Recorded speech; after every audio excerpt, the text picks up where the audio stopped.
जिस देश में नारी को देवी के रूप में पूजा जाता हो और जिस देश में वेदों की ऋचाओं में महिला सम्मान का गुणगान किया गया हो,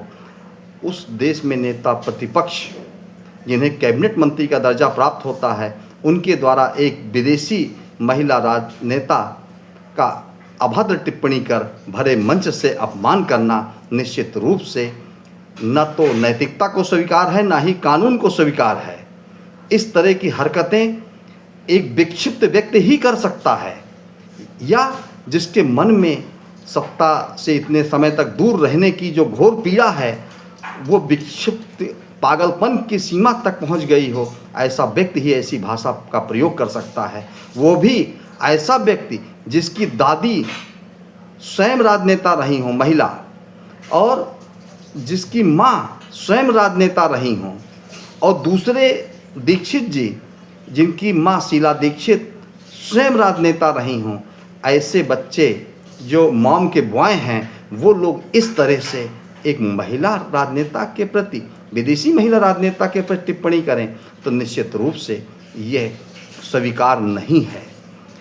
यह समाज को भी सोचना होगा, देश की जनता को भी सोचना होगा, और भारत सरकार को भी सोचना होगा, और कानून को भी सोचना होगा कि इतने बड़े पदों पर बैठे लोग इस तरह की भाषा का किस तरह से प्रयोग कर रहे हैं। वो भारत के जो दोस्त देश हैं, उनको भी दुश्मन बनाने के फिराक में है क्या? अरे कुछ दिन पहले इन्हीं द्वारा कहा गया था कि जो है कि भारत में वैसे ही हालात होंगे जैसे नेपाल और बांग्लादेश में हुए। तो क्या ये भारत को पूरी दुनिया में अकेला खड़ा करना चाहते हैं, एक विदेशी महिला का राजनेता का अपमान करके, कि भारत को अपने बगल कोई न खड़ा करे?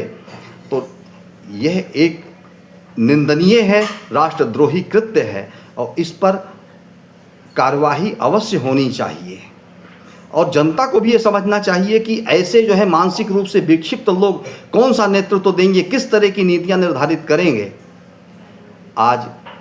हम यही अपील करते हैं कि राहुल गांधी जी या तो अपना इलाज करा करके अपने को सही कर लें, मानसिक विक्षिप्त हैं तो बाबा रामदेव के योग शिविर में जाएं, कुछ वहाँ मानसिक शांति इनको मिल जाएगी, या फिर राजनीति करना छोड़ दें। क्योंकि ऐसे गंदे व्यक्ति राजनेता अगर हो गए तो वो पूरे देश को एक भीड़ तंत्र के रूप में बदल देंगे, जैसा कि अरस्तु ने कहा है। और ये झूठे बयान, और कितने बार सुप्रीम कोर्ट में मक्कारी कर चुके हैं, माफ़ी मांग चुके हैं अपने झूठ के लिए। तो जनता को अब सोचना होगा, समय नहीं है।